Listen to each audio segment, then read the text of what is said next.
Good day everyone, I am Arkiv, your instructor for NSTP, and welcome to the virtual classroom. Our lesson for today is all about dimensions of development and an introduction to the community. We will also tackle today how to make your project proposal.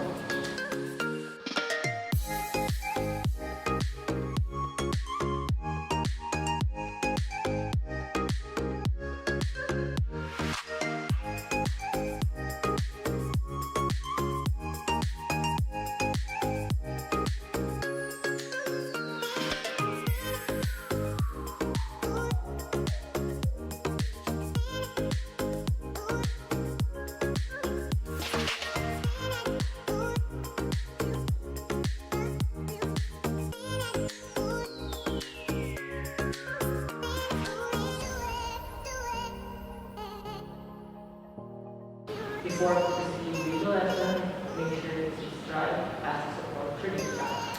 Thank you. The NSTP-CWTS Dimensions of Development.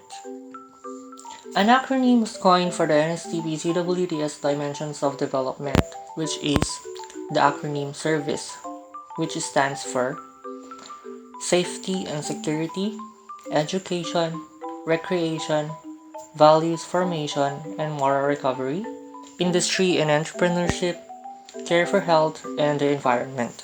NSTP-CWTS service components. Safety involves disaster preparedness during fire, earthquake, or other calamity that needs immediate response from any trained civilians during emergency situations. Basic life-saving seminar, fire drill, and the like are some of these examples. Education involves enhancement of institutional support materials and facilities for the community and school, such as providing materials containing basic literacy skills for preschoolers, alternative learning system for out-of-school youths and adults, mathematics and science tutorials, and extended services of skilled students. Recreation involves sports fest, parlor games for street children, and painting that enrich youth's capacities to relate with one another in the community. Values formation and moral recovery involves the development of youth to be good leaders, responsible individuals imbued with good moral values and active agent of development of the community. Industry and entrepreneurship includes programs and activities that are vital to economic growth. CWTS students demonstrate technical skills in communities like meat processing, silk screen making, and how to establish small businesses. Care for health aims to give knowledge on medical related fields and extend health services needed in the community. It includes medical services like first aid operation, vaccination, information dissemination, basic life-saving seminars, health, nutrition, technical assistance and training of youth to be first aid assistants. Environment area inculcates environmental awareness and its contribution to health and related fields. It involves management of waste, environmental protection, dissemination and application of technology supportive of the community needs and livelihood activities supportive of the community needs and livelihood activities related to environmental and other related fields supportive of the national trust. Question: from the given dimensions of development, what type of project do you want to do in your community? Discuss.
The community. Man is a social being.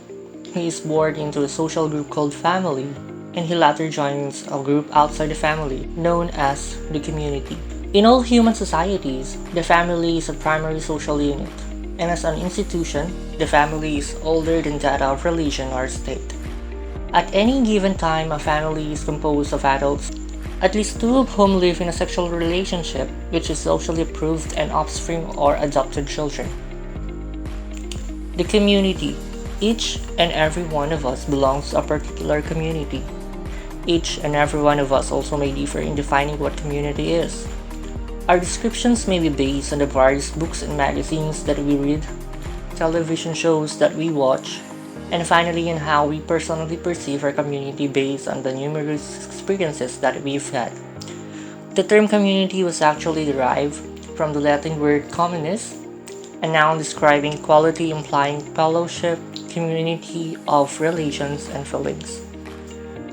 Webster dictionaries, on the other hand, define community as a body of people living in the same place under the same laws, a body of people having common interests. One of the most common and simplest definitions was coined by R.M. McIver. According to McIver, a community is an aggregation of families and individuals settled in a fairly compact and contiguous geographical area with significant elements of common life, as shown by manners, customs, traditions, and modes of speech. According to this view, the term community was defined based on the elements that it processes. Other elements that a community may possess are the following. It may be of history, special relations, external relation, resources, technology, knowledge and beliefs, values and sentiments, goals, norms, positions and roles, power, leadership, influence, social rank, reward, and punishment. The types of communities are geographical communities, rural, urban communities, sectoral communities, functional communities, tribal, indigenous communities, special type of communities. Community organization. The very term community organization suggests that the community is central in the use of this method, usually linked to social work. The term community organizing was first used by American social workers in the late 1800s to refer to the specific work that they were involved in, which settlement houses for new immigrants and the poor. Community organizing was the term used to describe their efforts to coordinate services for these groups. Other definitions have evolved all throughout the years, and one is community organizing is a systematic, planned, and liberating change process of transforming a complacent, deprived, and malfunctioning community into an organized, conscious, empowered, and self-reliant, just, and humane entity and institution. Community organizing is a continuous process of educating the people to understand their critical consciousness of their existing conditions, organizing people to work collectively and efficiently on their problems,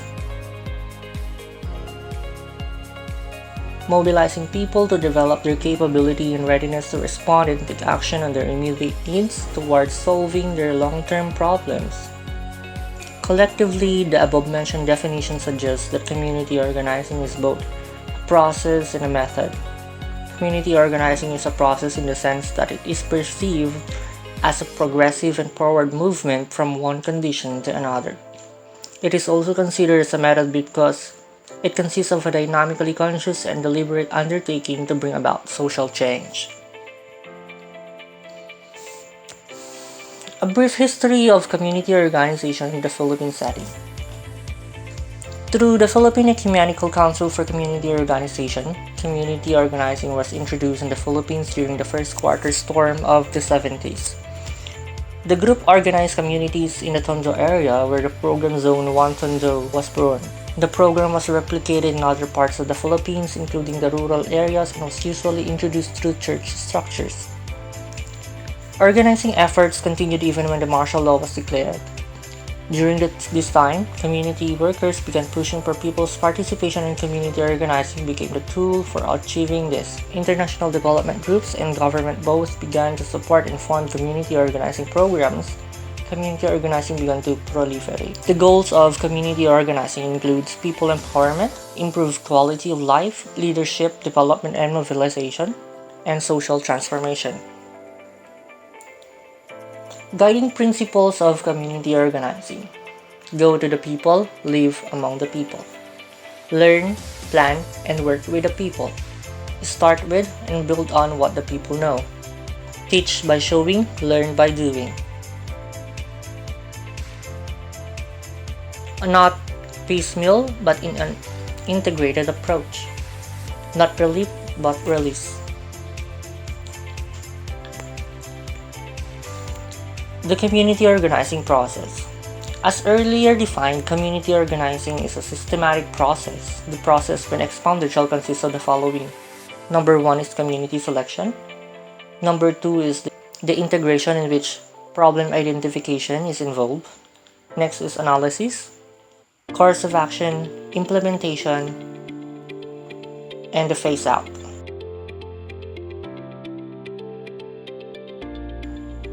National security concerns and peace education. Security is a national concern that every Filipino must consider to ensure peaceful existence of the state. It shall be the state's primordial concern as well to secure its constituents. It is condition or state of being where the Filipino people's values, way of life, institutions, welfare and well-being, sovereignty, and strategic locations are protected and enhanced. National security in the Philippines. Commonwealth Act No. 1, also known as the National Defense Act, is the original policy basis of the national security program of the Republic of the Philippines. The 1987 Constitution mandates civilian control of the military and establishes the President as the Commander-in-Chief of the Armed Forces. The President also heads the National Security Council, the policy-making and advisory body for matters connected with national defense. The council itself is composed of the President and at least 9 others, the Vice President, AFP Chief of Staff, the National Security Council Director, Executive Secretary, Secretary of Foreign Affairs, Secretary of National Defense, the Secretary of Interior and Local Government, the Secretary of Justice, and the Secretary of Labor and Employment. Responsibility for national security was vested in the Department of National Defense. The principal functions of the department in 1991 were to defend the state against internal and external threats and through the Philippine National Police to maintain law and order. The Secretary of National Defense by law, a civilian, was charged with advising the President on defense matters and developing defense policy. In 2002, then President Gloria Macapagal Arroyo won crucial backing from her cabinet and the Congress for the deployment of U.S. soldiers in the country as part of the war on terrorism. There are 7 fundamental elements that lie at the core of and therefore further amplify our definition of national security. At the same time, they constitute the most important challenges we face as a nation and people. Number 1 is socio-political stability. Number 2 is territorial integrity. Number 3, economic solidarity and strength. Number 4 is ecological balance. Number 5 is cultural cohesiveness. Number 6 is moral spiritual consensus. And then number 7 is external peace. Threats to national security. Many security threats to the Philippines are non-military in nature. Pressing security concerns like terrorism, poverty, and environmental degradation needs to be addressed in an informed and intelligent manner. Types of threats. There are 6 common types of threats that undermine security.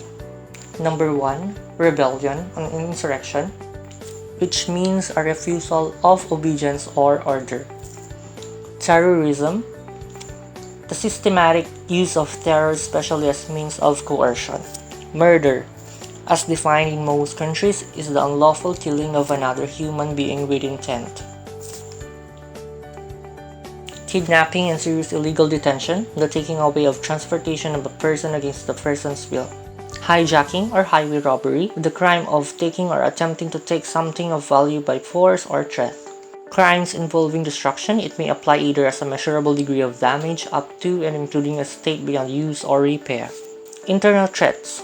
These includes the RED, the MILF, the Abu Sayyaf Group, Communist Party of the Philippines, National Democratic Front, the CPP, NPA, NDF, organized crime, grave incidents of poverty, economic sabotage, graft and corruption, severe calamities, persistent environmental degradation. External threats include multilateral dispute over the Spratleys Islands, smuggling of firearms and contraband, illegal migration, and the occasional movement of foreign terrorists through the porous borders of our southwestern frontier. Lingering effects of the currency crisis affecting the countries within the Association of Southeast Asian Nations or the ASEAN region. Serious economic disparity between rich and poor nations, ethnic, religious, and cultural conflict, proliferation of weapons of mass destruction, transnational organized crime, the natural disasters and environmental issues, and the cybernetic crime. The main project of the Duterte administration with regards to the security of the country is destroying the Abu Sayyaf group, which is an affiliate of the Islamic State, negotiating an end to the protracted nationwide insurgency of the Communist Party of the Philippines, the New People's Army or the CPP-NPA, mitigating our maritime crime in the tri-border area of the Sulu and the Celebes Seas, and eradicating the drug trade or the Oplantok Hang. Regionally, President Duterte has concentrated on constructively engaging the People's Republic of China to resolve or at least dampen territorial tensions in the South China Sea or the West Philippine Sea, pragmatically expanding the Philippines' relation with major powers such as the PRC and Russia, reducing the Philippines' traditional dependence on the US, also remaining highly cognizant of Washington's critical role as a regional security guarantor. The Merida Convention. The United Nations Convention Against Corruption, adopted in Merida, Mexico in 2003, represents a remarkable achievement for international anti-corruption efforts. Corruption is an insidious plague that has a wide range of corrosive effects on societies. It undermines democracy and the rule of law, leads to violations of human rights, distorts markets, erodes the quality of life, and allows organized crime, terrorism, and other threats to human security to flourish. Republic Act No. 9208, May 26, 2003, an act to institute policies to eliminate trafficking in persons, especially women and children, establishing the necessary institutional mechanism for the protection and support of trafficked persons, providing penalties for its violation, and for other. It is also known as the Anti-Trafficking in Persons Act of 2003. On July 3, 2020, in the midst of the pandemic, the Philippine President signed into law Republic Act No. 11479 or the Anti-Terrorism Act of 2020, a law that seeks to prevent, prohibit, and penalize terrorism. The act repealed the Human Security Act of 2007, the old anti-terrorism law of the Philippines. Although the implementing rules and regulation are yet to be promulgated, the act already took effect in the Philippines. It bears noting, however, that the act has an extraterritorial application, which means that it may also apply to non-Filipino citizens and or those situated outside the territorial limits of the Philippines. Questions: what is your stand in the creation of RA 11479 or the Anti-Terrorism Act of 2020? Discuss: are you in favor of the death penalty for heinous crimes in the Philippines? Explain. Peace education needs to be accepted in all parts of the world, in all societies and countries as an essential element in creating culture of peace. Peace is not just the absence of war, it is the wholeness of life where every person can live with dignity. The creation of the National Reserve Corps. There is hereby created a National Service Reserve Corps to be composed of the graduates of the non-ROTC components. Members of this corps may be taught by the state for literacy and civic welfare activities through the joint effort of the DND, CHED, and TESDA. As one becomes a part of the NSCR, the responsibility to keep abreast of significant trends, events, issues, and information that affect his duty as reservist becomes more urgent. To provide a trained and motivated manpower pool that can be tapped by the state for civic welfare, literacy, and other similar endeavors in the service of the nation is the mission of the NSRC. The functions of the NSRC includes to assist in the disaster preparedness mitigation, response, and rehabilitation programs, to serve as an auxiliary to the Disaster Coordinating Council response units, to assist in the promotion of civic welfare activities, to assist in the implementation of literacy program, to assist in socio-economic development, to assist in environmental protection, and to perform other similar endeavors. Question: Conscription in South Korea has existed since 1957 and requires male citizens between the ages of 18 and 28 to perform compulsory military service. Should the Philippine government adopt this policy? Why or why not? Explain.